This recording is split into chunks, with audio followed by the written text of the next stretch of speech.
We are back, folks. It is the fun half, and we are opening up the phone line 646-257-3920. Spark, Super King Jones, LeBron the GOAT, I'm burning my Emma Jordy hat. Goodbye. Oh. What just happened? Huh? Joe Rogan is trying to get us to talk about him, and we will in a second. Did Joe Rogan just come bursting through your like the Kool-Aid man? He just burst through the wall. I saw you look over. It seemed like something was going on in the studio. H. John C. there says that's enough with me triggering with that's enough with triggering me with the LeBron 20-point fourth quarter versus the Pistons. Pistons have returned to form though. They're fighting. They're in the playoff. They're in the playoff position right now. It's been a while. Scary Mountain Wizard. My company stock price dropped 27% today. Wondering if I will have a job come Monday. Yeah, exactly. Like, you know, obviously 90% of stocks are owned by around 10% of the top 10% of the American kind of income bracket. But that doesn't mean that the stock market tanking in this way doesn't have effects on the rest of the economy, because so much of our economy is built on this speculation. We defer to it to set economic priorities in this country. For better or for worse, it's what we do. Right. It's not just the stock market crashing. Like the tariffs have like material impacts on the same companies that the stock markets represent in one way or another, right? Like some of these companies are just going to be able to, aren't going to be able to afford having the same number of staff because they have to spend more of that money on like buying the same amount of necessary resource for like making something. I was watching a little interview with like a brewery that's going to have to like increase the cost of their beer because like they're tariffing Canadian aluminum. So like it's not just the stock market, to get to every element of the economy. Hey, I'm sorry. We need to take a break. I need to switch out this thing. I can't hear Brandon at all. So just a quick break and we'll be right back.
We are back, and I believe I can hear everybody now. I'm sorry to have missed out on whatever you had to say there, Brandon, but... Oh, no, it was pretty simple. I was just saying that, like, unlike other cases where, like, the stock market is discordant with what's going on in the lives of everyday Americans, in this case, the economy is suffering in just a lot of different ways. It's not just the stock prices. It's companies having to downsize for being unable to afford, or anticipation of being unable to afford necessary resources for their company. So, like, and this is one case where the stock market and people's impressions are, you know, 1-to-1, or if not 1-to-1, closely aligned.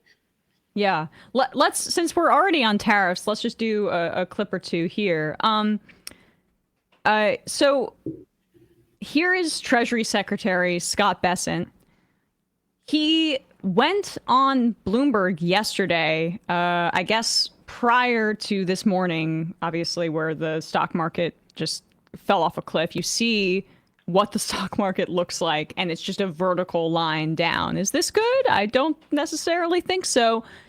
But it's just so striking to me how, okay, this is at 5:32 p.m. Trump strategically did his press conference after the markets closed at 4. The press conference was supposed to be at 3. They changed it to 4:01 or 4:05 because hey, we don't want to have this complete crash get in the way of our PR victory today, or Of one nice day of the markets before we crash it down. one nice day as a treat. And then everybody's going to have some temporary pain, according to Donald Trump. But like, we're still parsing out how much of this is Trump's just own whims and how much of this is being coordinated with the rest of the cabinet members. But here is Bessent seemingly knowing nothing about the policy that his administration is implementing.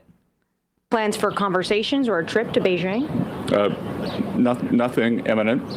When it comes to this negotiation, April 9th, these tariffs come in place. Do you plan on having negotiations before that date? Again, I'm not part of the negotiations, so we'll see. I am sure that there are going to be a lot of calls. I just don't know if there are going to be negotiations. The president had this huge chart showing all of the different rates. Canada and Mexico notably missing on that chart. Why is that? I'm not sure. Not sure. Okay, I imagine that has to do potentially because they're already in negotiations previously with the 25%. Plans for... So, nothing. He's got nothing.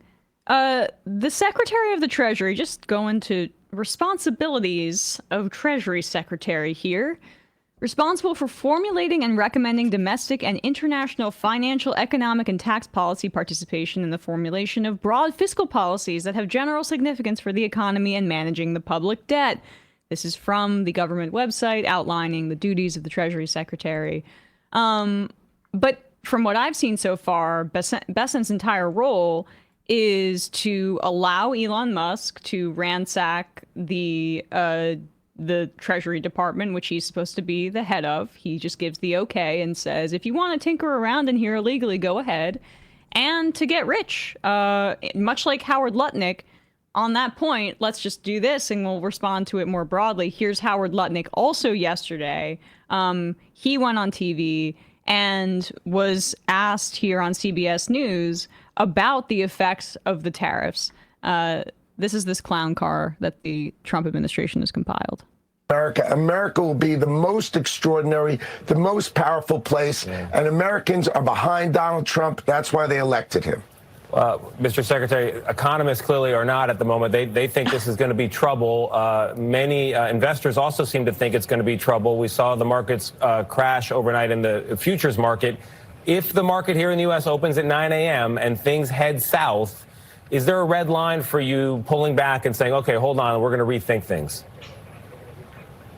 No, come on. The markets, when Donald Trump was the president last time, he put on tariffs.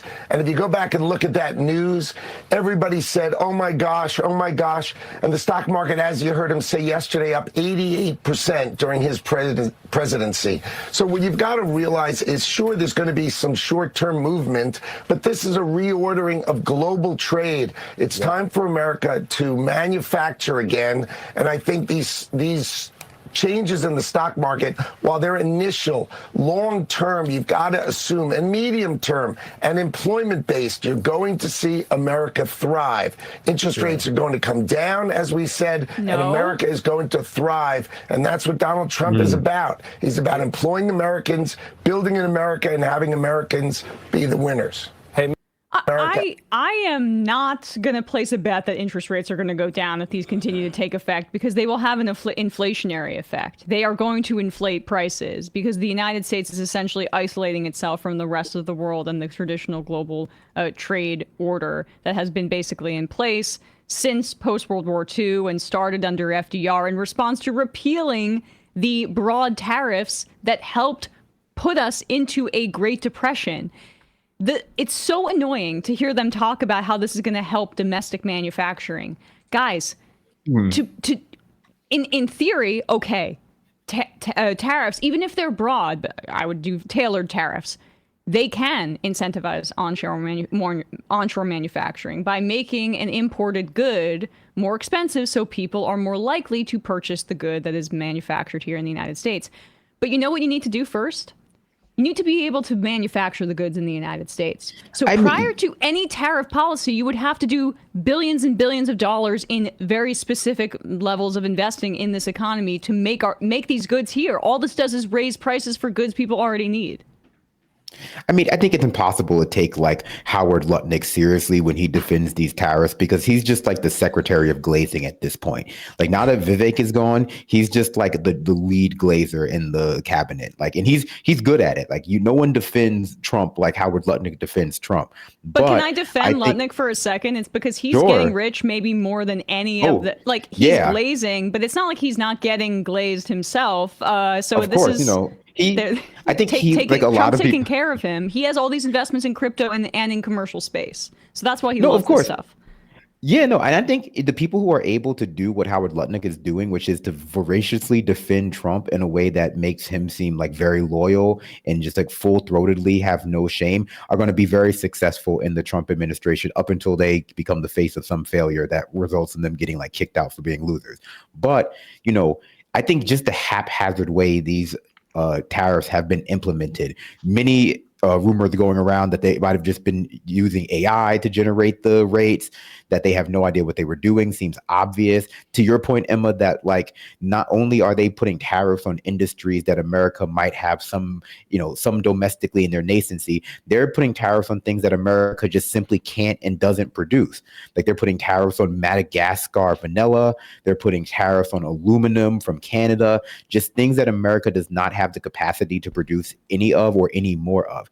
And it's being done, I think. Do we like coffee? I mean, we can't do that here. No, Americans notoriously hate coffee. No, that's fine. Americans notoriously hate coffee. But I think, for Trump, I can't say for the people around Trump, I think the benefits are obvious. This allows him in his last term as president and, the senescence of his life to play king. That this means that every head of every business, of every industry, of every, conglomerate that controls an industry, of every special interest, heads of state now have to come and prostrate themselves before Trump and ask for him to alleviate their suffering. And that's going to make him feel like a very big man. It's going to make him feel very important. And that's all it would take at the most like superficial level for him to be involved in this. And the fact that domestically, a lot of those industries are going to grease the wheels with money means that like Republicans are going to see their coffers filled, at least in terms of like Trump-based super PACs. And, it's going to increase his power within the Republican Party. That doesn't mean that they're not being executed in an incredibly clumsy way that will likely lead to incredible immiseration for, Americans at home, certainly, but just globally speaking. And it also doesn't mean that his plan won't like fail and that countries will, by nature of what their domestic political demands require from them, carve another path. They might just be unable to prostrate themselves enough for Trump, or they might be unwilling to, and they might just let the tariffs continue and make deals with China, make deals amongst themselves, just exclude America from those deals. So it's even if there is some kind of plan from people surrounding Trump, like you have billionaires who might think they can weather the storm and then consolidate control over various manufacturing industries at home, it doesn't mean that they won't fail, because a lot of our billionaires are very stupid now. Yeah. And so they might just destroy America. Right. And also to your point, this actually incentivizes other countries to look elsewhere and say to China for their cheaper electric vehicles that have better charging capacity, as I just discussed with Paris Marx. This is the kind of thing where, given the broadness of the tariffs, it gives more of a permission structure for, say, the EU, which was also hit with this 10% tariff, to take their money and go elsewhere because they don't have to worry about the Americans retaliating against them in another way, because it's basically everybody else is in the same boat. It's everybody else against the United States. So why wouldn't they basically create new trade relationships immediately with the rest of the world, and China in particular? China hawks are going to be pissed about this, and I think they are in the Senate. It's already happening. I mean, yeah. I was reading about how China, Japan, and South Korea have made a pact, and the EU is in talks with China. It is everybody versus the U.S., which is not. I'm sure some MAGA people think that's a good thing. It means that they all fear Donald Trump or something like that.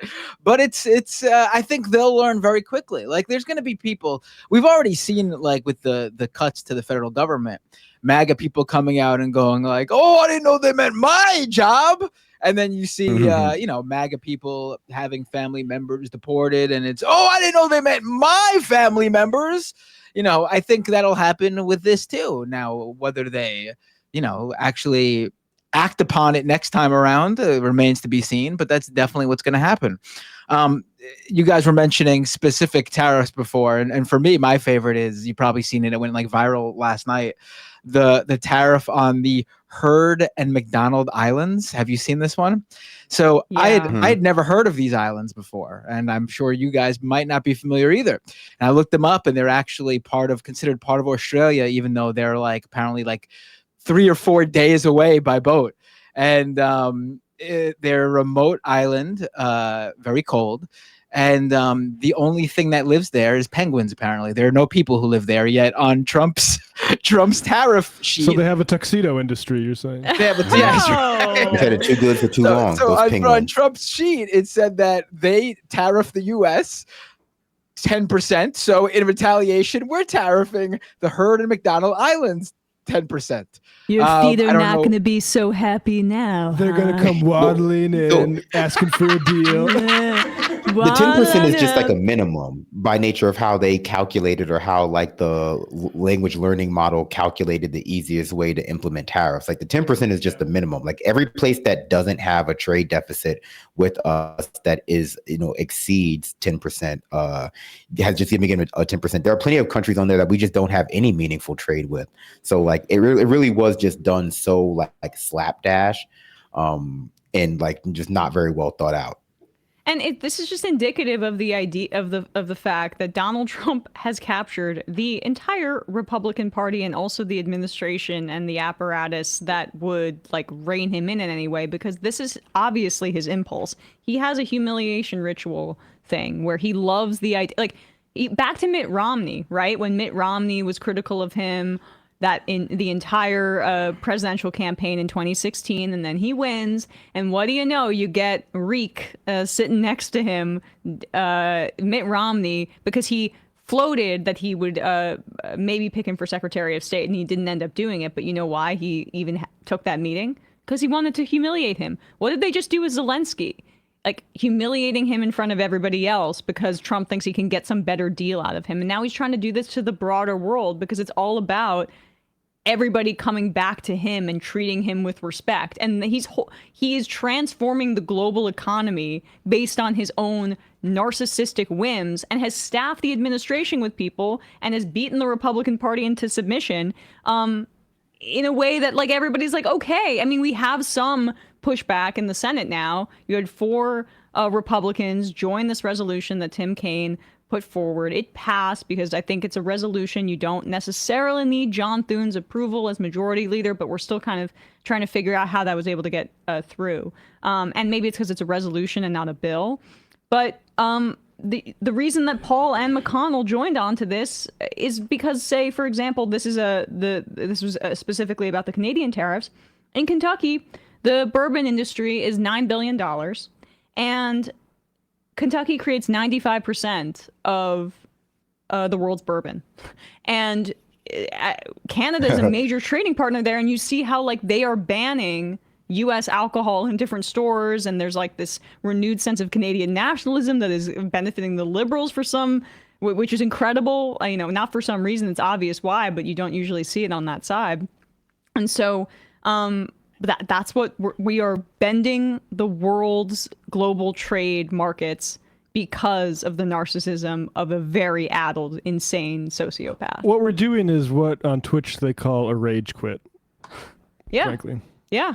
Rage quitting the world. And our boy Steve Mnuchin on. Remember yesteryear when we had a Patriots in charge like Steve Mnuchin? I mean, I remember talking about this guy. This was the robo-signing subprime mortgage scammer that Kamala Harris got let off as Attorney General with kind of a very loose, lax fine. This was also the time period, but like this was considered a very corrupt looking pick because of the level of, I guess, yeah, the malfeasance that he participated in during the subprime mortgage crisis, and now he's the reasonable one apparently. Former Treasury Secretary, here he is.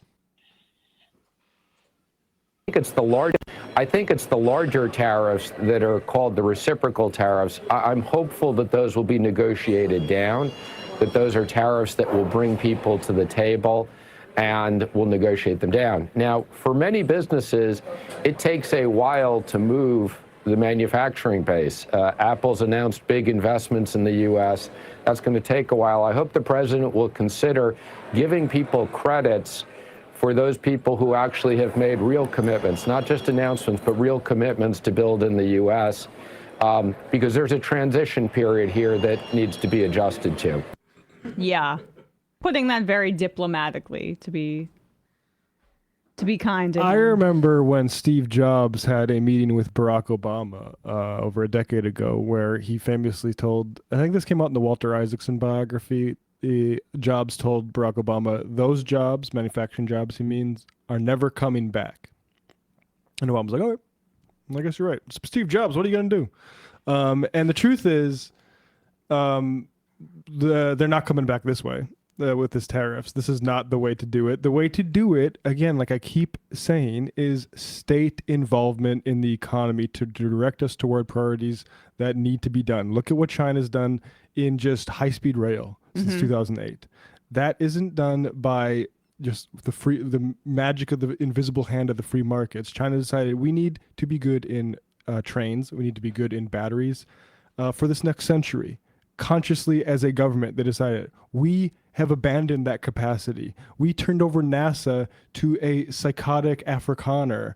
And we're doing more of it. Exactly. We just keep doing it. And this abundance thing is still looking towards these capitalists that have fucked us. That nobody on this call right now has experienced a dynamically growing capitalism that improves the lives generation over generation.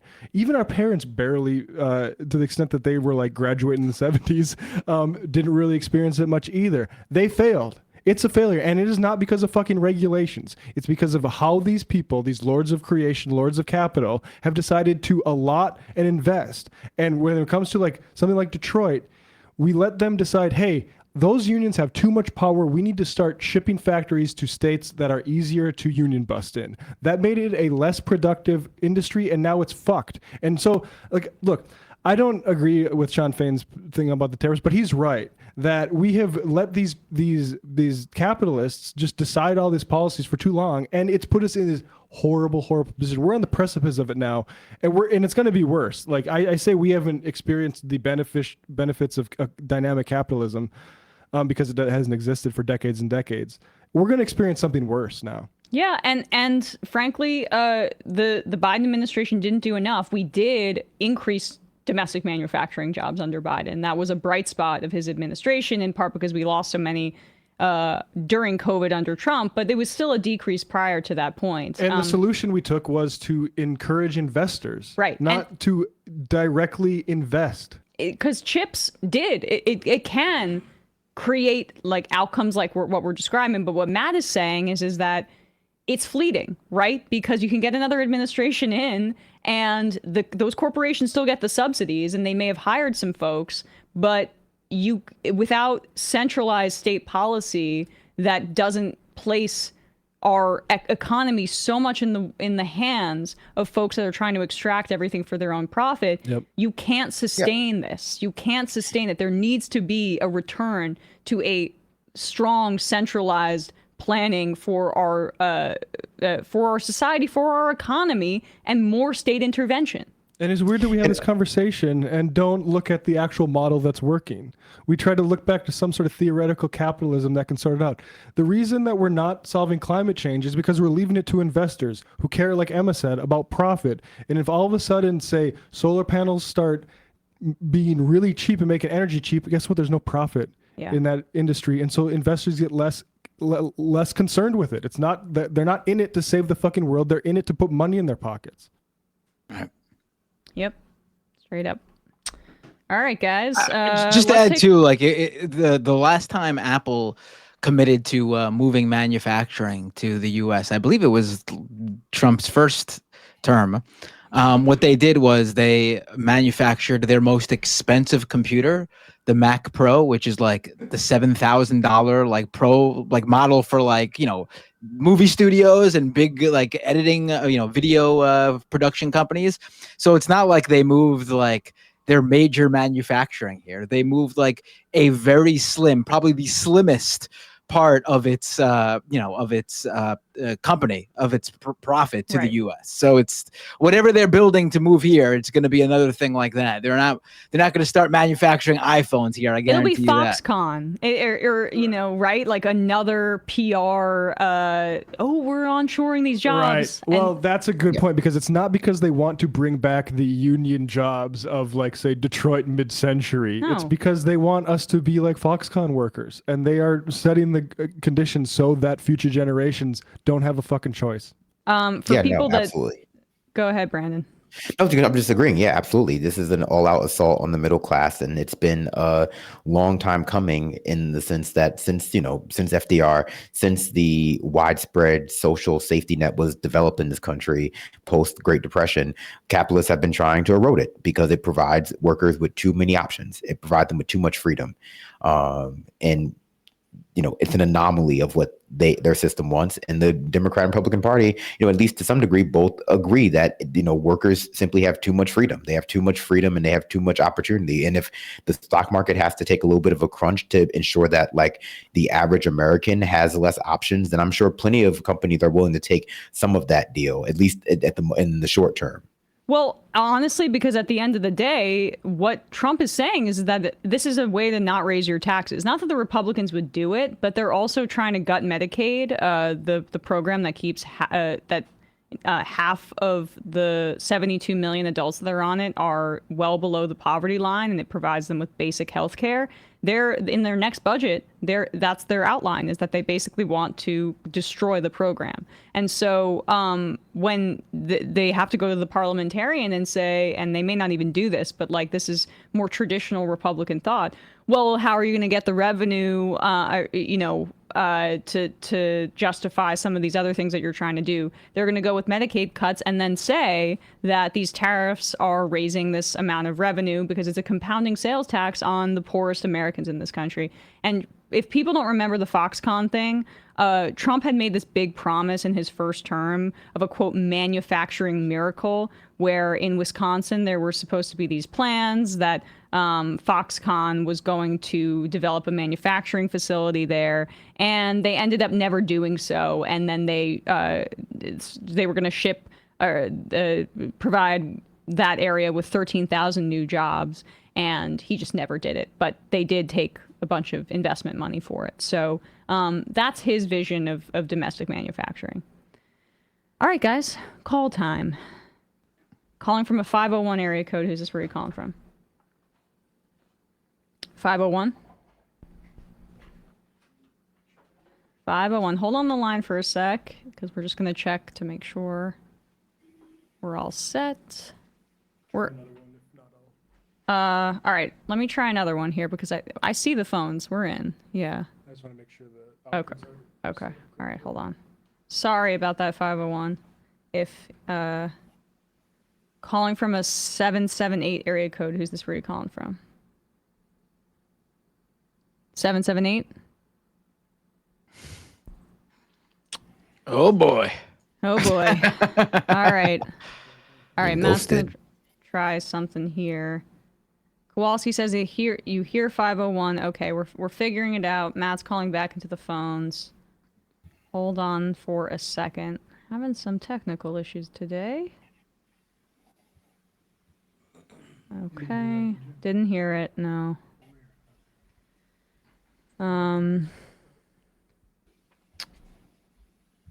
right, I'm gonna read some IMs while we do this. Guys, I'm sorry about this. Can you not, because we're back in the phones, but we can't hear anybody?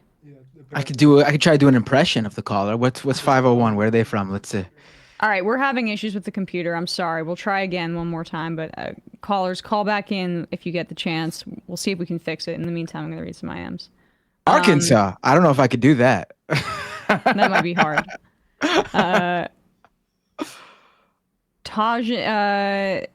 Tojin Shiboya says, "Oh, great. We are about to see so many Kentucky alcohol ads." No, all that surplus is going to be going to the Pentagon to feed Hezek's habit. Right. Bob in Spain, don't trust Emma. She lies. Says she'll read IMs, but this is proof that she's lying. Well, I don't know about that. Owned. Serious business. Australians lost the war to emu, and the U.S. is going to lose a trade war to penguins. Tim Pool's emotional support beanie. Binder, you give them too much credit. They'll either never learn or it will be painfully slow. No, that's what I mean. Yes, that's I'm not giving them too much credit. That's how it is. That's how it goes. I mean, you got to assume that, again, we're not talking about like the hardcore MAGA people.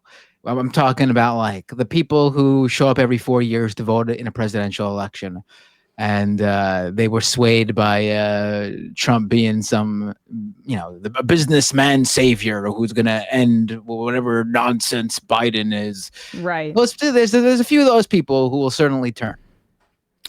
Well, I think just quickly I think learn is different from notice. I think a lot of people kind of insinuate that like MAGA fans won't notice, like they won't notice that the cost of goods is going up. What they like glean from that, what they attribute to that will be a result of like what narratives are just free floating out there. But like certainly everyone's going to notice. Right. You've already seen it, actually. They excuse it like before. It was like, why isn't Biden doing anything about this price of eggs?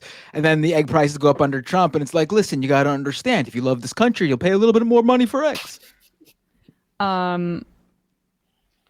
Yeah, right. Exactly.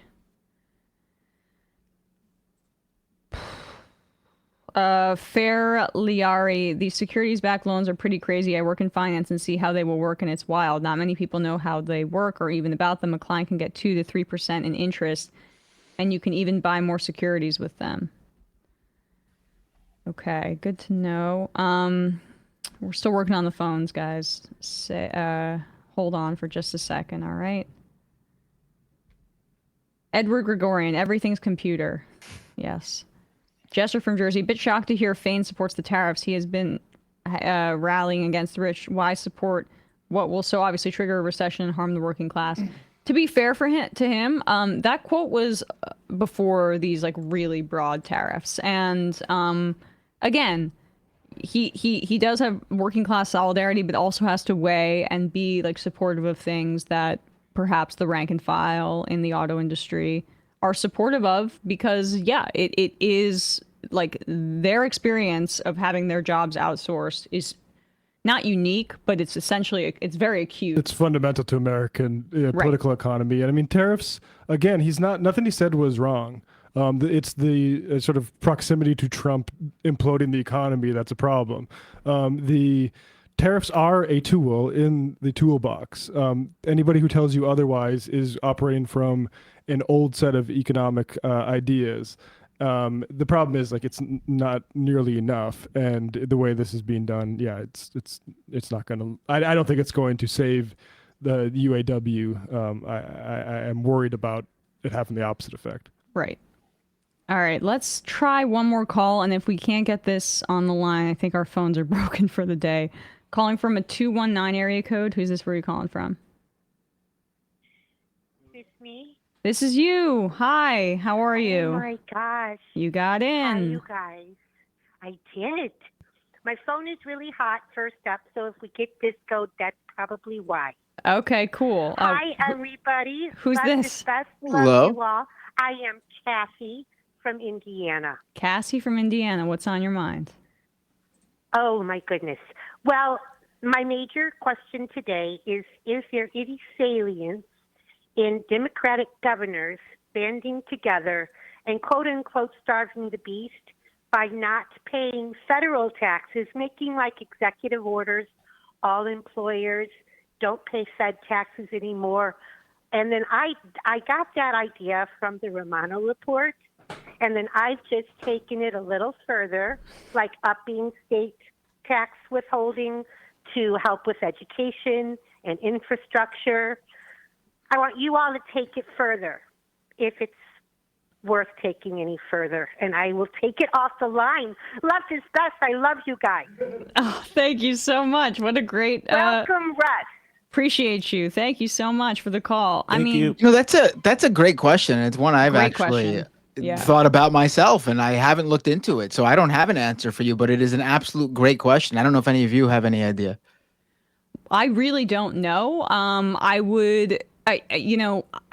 think that there's a possibility that the states could come together and states attorneys general, that would be probably the first move, is to sue the federal government as a block of blue states attorneys general. But the withholding of taxes is something that's interesting. I don't necessarily, I don't know how that would work, so I can't wax about it without really knowing more. But I'm going to read about it. I mean, what taxes? Like it's between the IRS and the people in the states. It would be employers talking directly to the IRS, right? And then say don't do that. And also, then I start to think about it. The payroll tax. We do not want to set the precedent of not paying the payroll tax, which is the foundational funding mechanism and the self-funding mechanism for both Social Security and Medicare. And if we are not to pay into that, it gives Republicans another opportunity to slash the program altogether. We need to continue to pay into Social Security and not touch the payroll tax, except to lift the cap on taxable income over 117K. Yeah, I just don't think a tax revolt will get us to where we want. We need other types of organizing. And I mean, state level sort of boycotts, like the boycott against North Carolina when they started doing the anti-trans stuff in 2017 is very interesting to me. Stuff like that.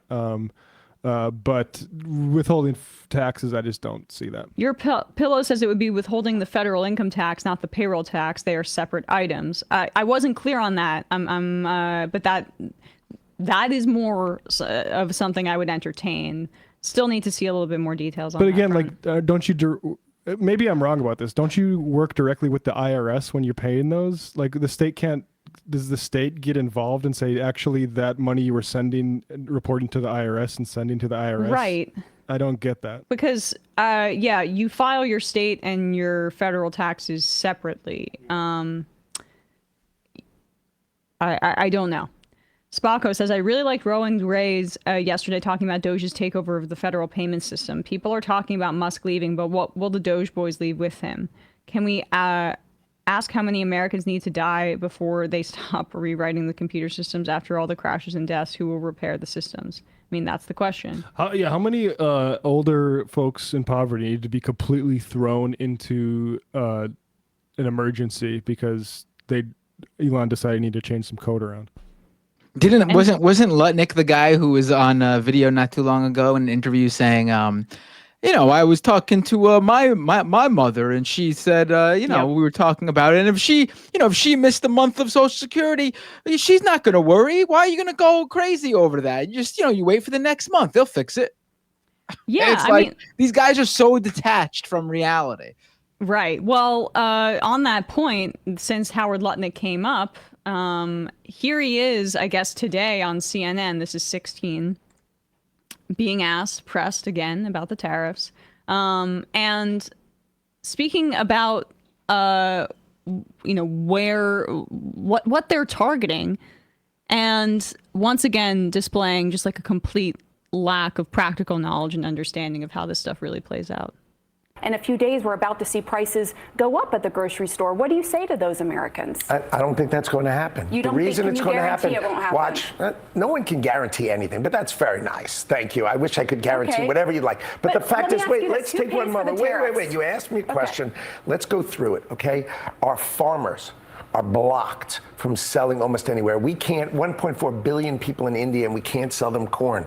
Europe won't let us sell beef. Australia won't let us sell beef. Why? Hormonal chemicals. Yeah, no, that's not why. It's because Wait. I know. Wait. Say, I thought you guys were Maha. I thought you were Maha. I thought you were trying to make America healthy again. Wasn't it all about the fact that we have chemicals in our food? And this is actually the truth. This is actually the truth. And when you compare it to European food, when they say like, oh, it's it's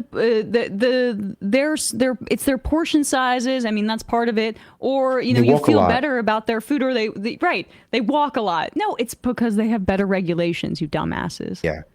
No, I mean, this was part of like one of the evolving excuses Trump administration was floating for, like, they're not all tariffs based on trade deficits. Sometimes it's about barriers to Americans trading our goods overseas. Like in Canada, we're talking about how like there are language requirements in Quebec. So you can't just have things in only English. They have to be in French as well. So like they've just been making up any excuse they can find that makes it seem like it's some like targeted way of getting people to be fairer and not just like a slapdash excuse for more to demand more fealty from people around the world.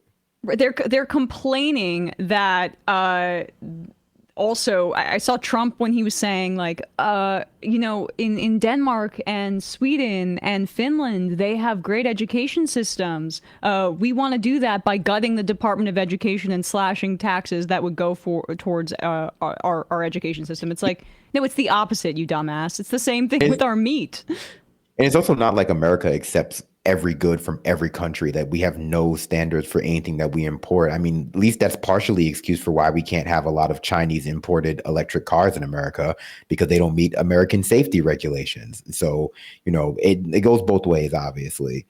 Yeah. Farmers are blocked from selling almost anywhere. We can't, 1.4 billion people in India, and we can't sell them corn. Europe won't let us sell beef. Australia won't let us sell beef.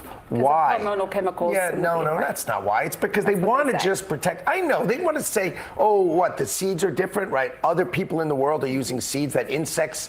Come on, this is nonsense. This is all nonsense. What happens is they block our markets. When we open those markets, our volumes grow, our farmers will thrive, and the price of groceries will come down. Let Donald Trump run the global economy. He knows what he's doing. He's been talking about it for 35 years. You got to trust Donald Trump in the White House. In a few days. I mean, I'm sorry. We need that as a drop. Let Donald Trump run the global economy. The guy that's been bankrupt like just a handful of times, which is already too much.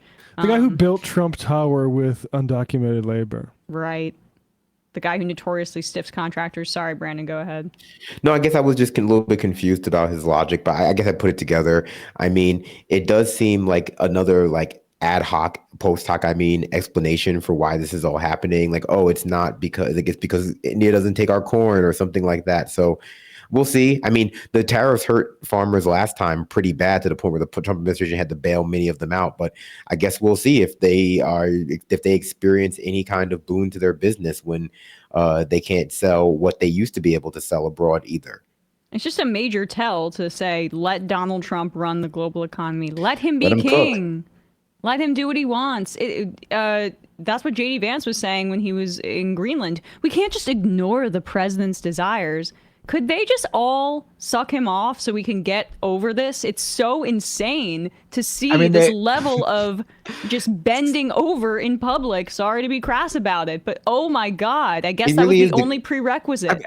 I mean, it seems to me like they already are. I mean, yeah. I mean, he's the kingmaker. They're already doing it. He's the kingmaker in the Republican Party. I guess they just don't, they're trying to like take that like very internal to their circumstances criteria and try to like make everyone else follow it. Like, because with the stroke of a pen or a word, Donald Trump can make any Republican candidate do better or worse in their election. Now he has the ability to make any industry suffer crippling tariffs if he doesn't grant them an exception. But that doesn't necessarily apply as strongly to everyone outside of those dynamics. And some people are going to be able to find like a silver lining in resisting Trump. Like the Liberal Party in Canada, for example, were not doing very well until they came out and people saw what Trump was doing to America, and they felt a swelling of like anti-American, like Canadian nationalism there. And that's going to happen in a lot of places. A lot of places are going to see how far the right America's going. They're going to see Donald Trump, find him uniquely distasteful, and be willing to accept paying a little bit more at the grocery store. And I mean, people outside of America will, if it means like stiffing the big bully America.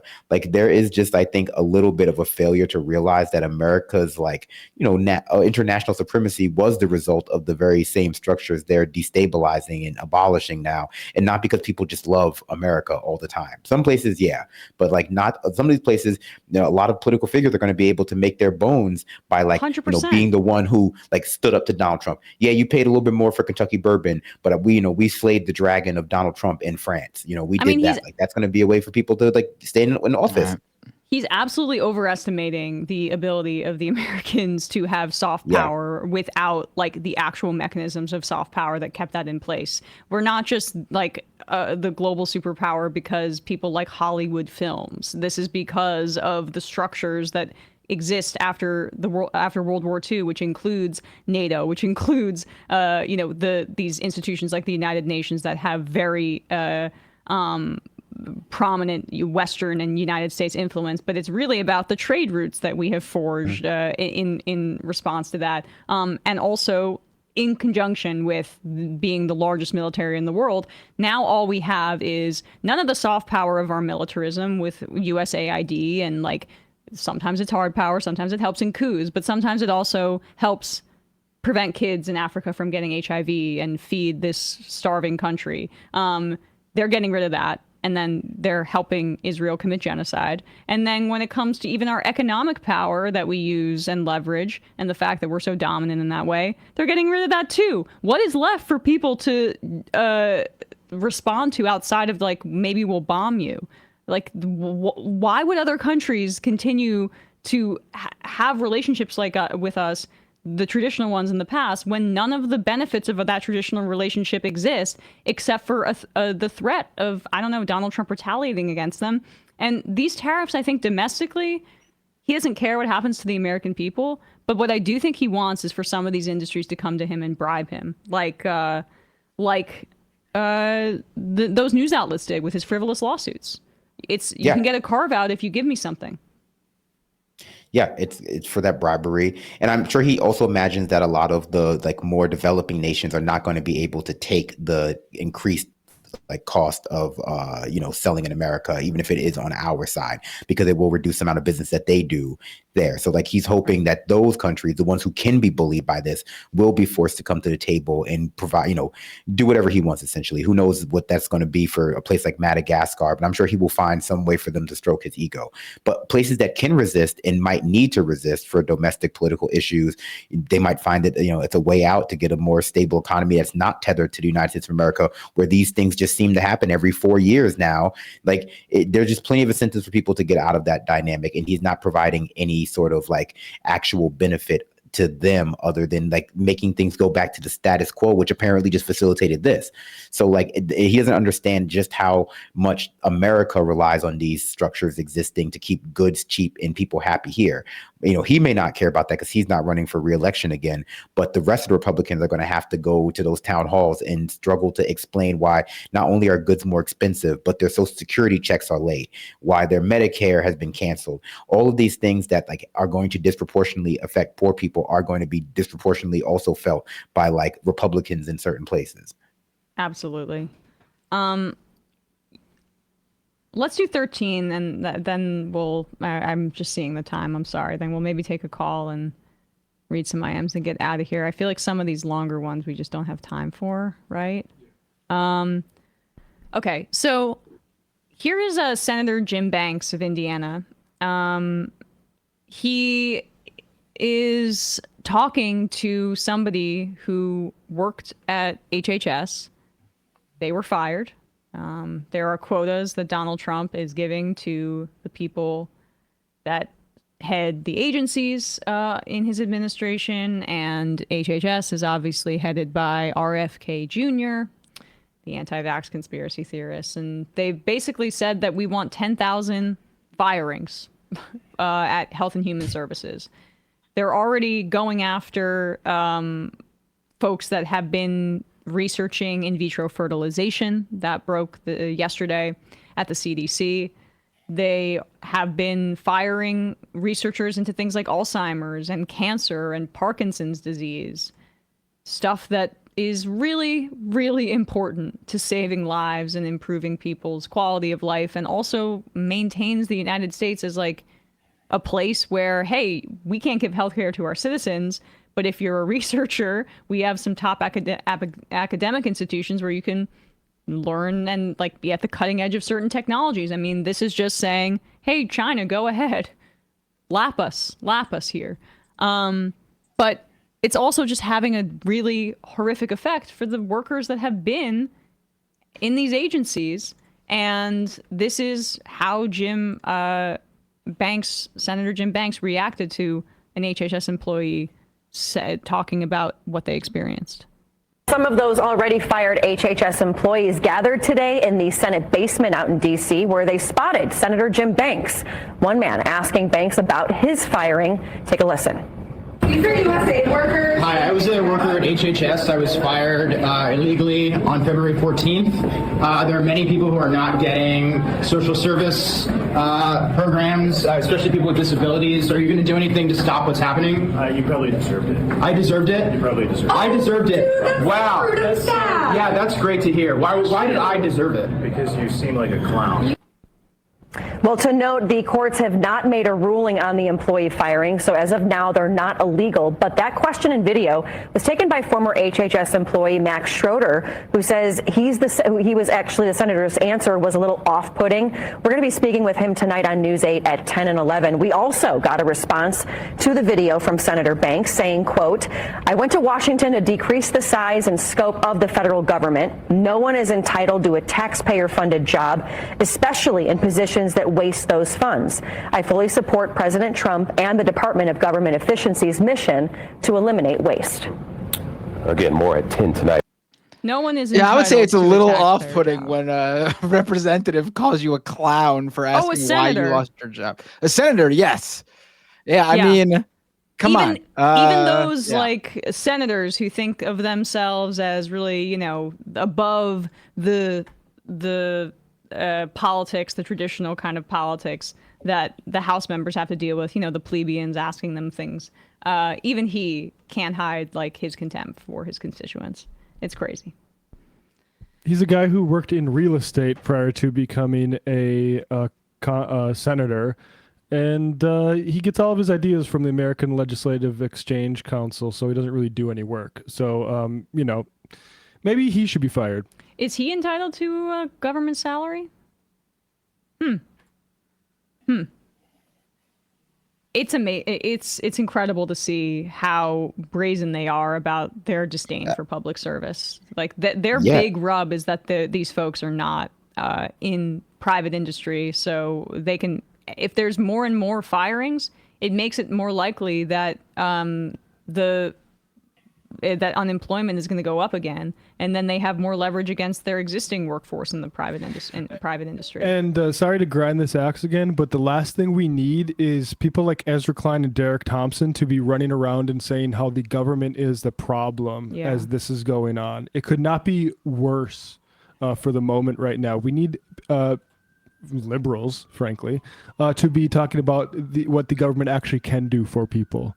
Not how we need to slash it more, just slightly more sensitively than what Trump's doing.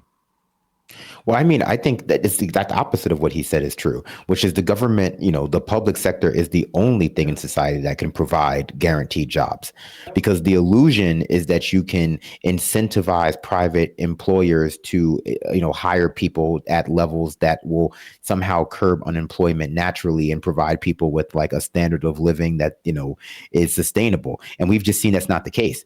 Like we can look at the unemployment numbers and we have to add another, 10, 20% on top of that for people who have given up, for jobs that just underpay to the point where people are still, needing government services, which is just another way for the government to subsidize places like Walmart.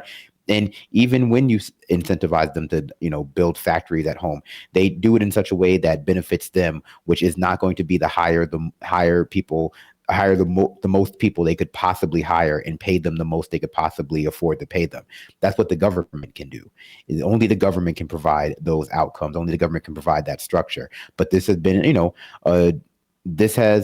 a 50, 60-year assault on the very idea of the public sector in the minds of the American people. And what that has led to is just a widespread naked contempt from our politicians, like public contempt for doing their job, for serving the people, the public good, to the people they served directly to their face. It seems like it happens, we see videos like this once a day now of just like politicians just like basically grimacing at the idea of being touched by the unwashed masses. We live in an oligarchy. Absolutely. Sean McCarthy tweeted this out. There are many historical examples of tariffs mixed with government planning and industrial policy producing prosperity for the nation that implements them. But what happens when 40 years of government bad propaganda causes you to skip the second step? We're about to find out. Yep. All right, guys. Final call of the day. Calling from a 603 area code. Who's this? Where are you calling from? Oh. Is it me? This is you. Hi, this is Allie from New Hampshire. Allie from New Hampshire. You're the final caller of the day. What's on your mind?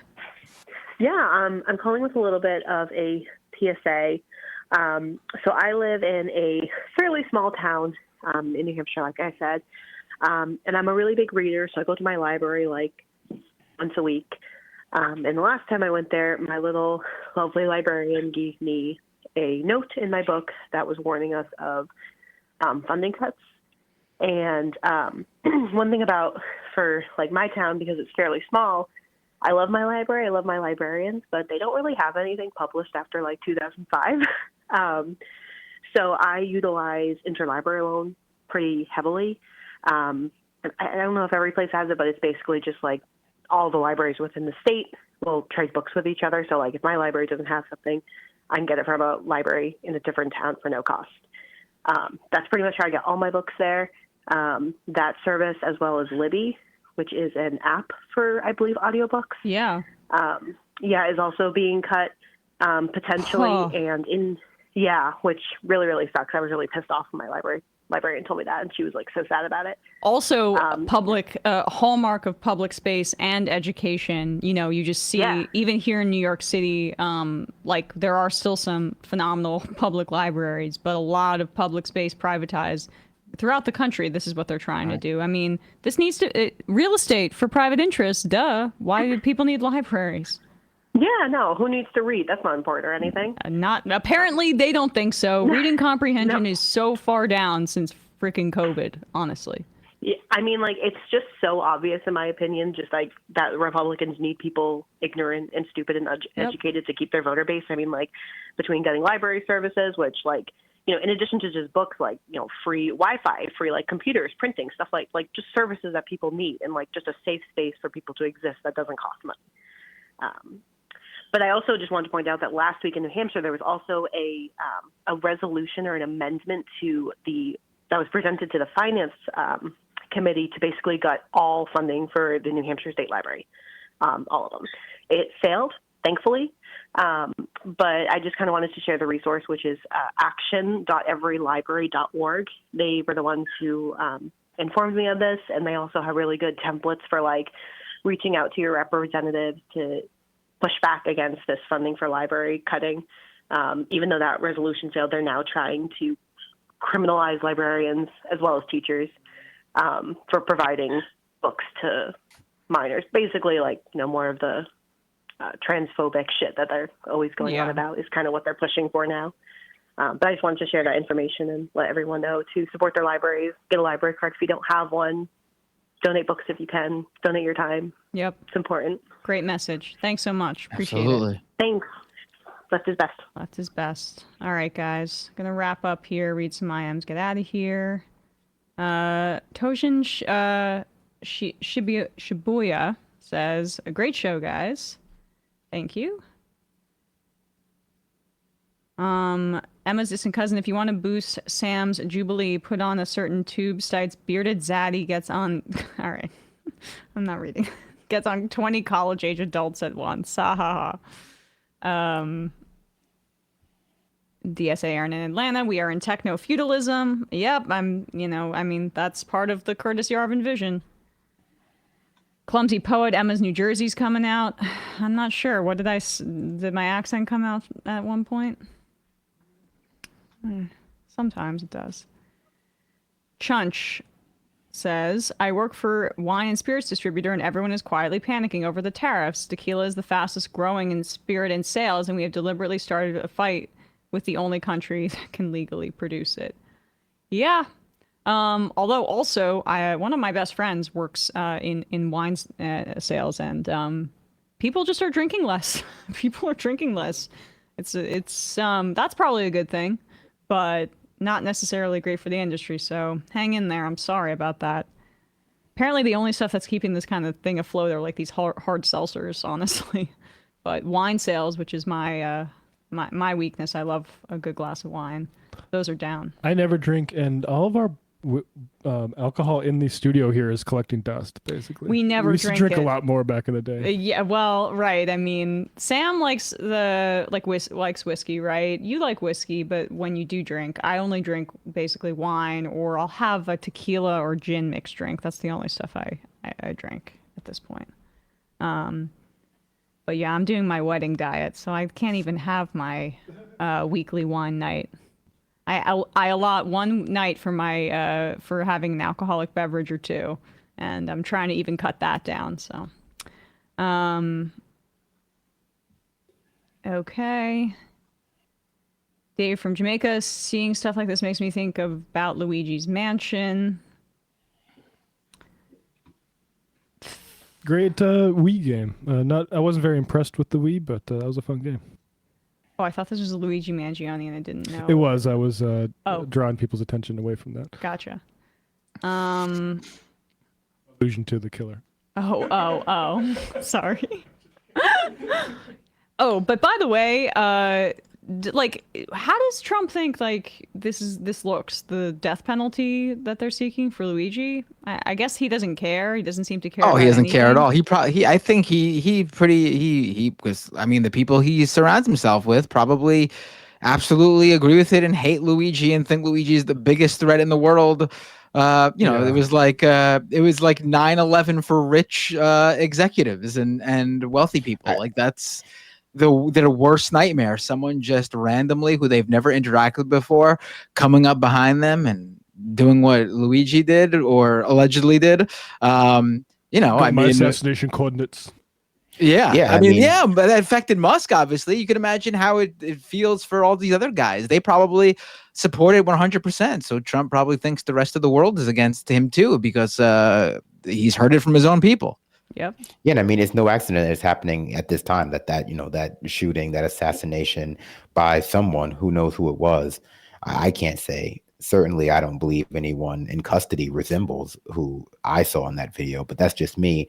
Like, there's no accident that's happening around the same time that like the oligarchy that controls America, the special interest money that has flooded our politics and has, become so standard in basically every race, has become more public. It's become a lot more obvious, and it has had a easy to appreciate impact on the material realities of basically every aspect of all but the richest Americans' lives. And they're trying to disincentivize this from happening all over the place, because it's not just leftists. It's not like organized leftists that they have to be afraid of doing stuff like this. It's the average American becoming so desperate and so upset and so radicalized by their material conditions.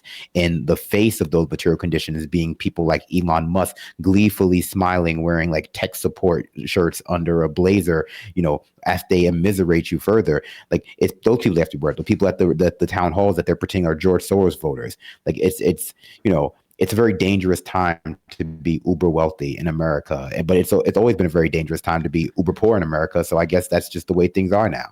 Yeah. Also, for Trump specifically, he's been thinking about the whole assassination thing a lot more lately. I mean, obviously there was an attempt on him, but also all of a sudden over the past few weeks, he's bringing up like how much he misses his good friend Shinzo Abe. I mean, it just randomly bringing it up. Have you seen these clips of No. him? But Yes, he's this so- has been But randomly I think bringing that's up. why he sympathizes with McKinley too. This is why. I mean, McKinley was assassinated. That's part of this Yeah. bugaboo he has. Yeah. He's just been bringing it up out of the blue. He brought up Japan the other day because of the tariffs, I think, and he was like, "Oh, my good friend Shinzo Abe, how I miss him so." He's so like melancholic, but can't empathize with anybody when they're next to him in real time. So weird. I have some fun if we want to Yeah. do one of our favorite things to do, which is to watch Tesla fail.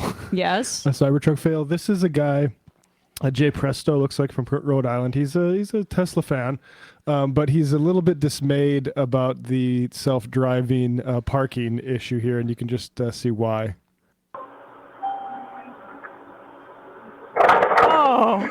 no.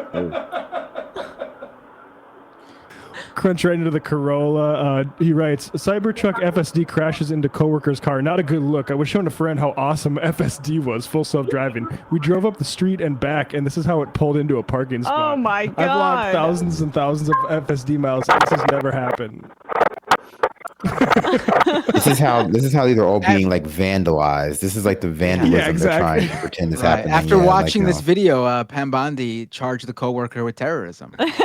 3,000 that Corolla. That Corolla Hamas? About 3,000 damage to the Corolla. How can we be close to unsupervised? The answer is we are not. That's a lie for marketing to sell giant $100,000 rigs of metal to people like you, Jay. Yeah. He also probably thinks they're going to be on Mars anytime soon. Also, if you're sitting in your car and it's about to do this, you can't just afterwards be like, oh, I can't believe my car just did this. You should have done something before it happened. Like, you can clearly see it wasn't making the turn. Like, these guys who drive these Teslas really think that, like, because it's a self-driving or whatever type vehicle it is, they have no, like, responsibility and are hands off. Yeah. It's, it tracks, though, if you're still into Tesla. All right, 5 more. Legalize comedy. Legalize it. Legalize killing people with my cars on the road, again, testing them out. I know I go back to this every 20 seconds, but we have the abundance guys going around there saying government regulation is too lax, and we have supposedly self-driving technology crashing giant rigs of metal into other people's cars. That shouldn't be legal. It is incredible that he really Ezra Klein made a mistake. I think I don't think he's that ideological, and I think he is. Yeah, he's a neoliberal Democrat or whatever, but he thought that this would be the right argument to make in a Kamala Harris presidency, and he is wrong. He did not time this out well, because right now the entire Democratic Party base is very against the idea of criticizing our government as it's being gutted by a billionaire, and then not addressing oligarchy as the oligarchy is responsible for the gutting. It's, I mean, if it wasn't, probably selling well, I'd feel better about it. But I do think the reaction is not what they anticipated. All right, 3 more. Moody Times, a call for Moody Moments says, Moody Times call for Moody Moments. Why couldn't he aspire to be James Garfield? Fallopian tube, where's the CIA when you need them? Well, I will say, and I saw someone point this out on social media, that if Bernie had made the stock market react this way as president, there's a good chance he would not live to see the next day. It's true, but I also think, one message you can take away is if you win an election, you can take pretty drastic steps. You can do what you want? It would be nice to take those steps in a sensible pro-social direction than a sociopathic one, in my opinion. And the final I am of the day.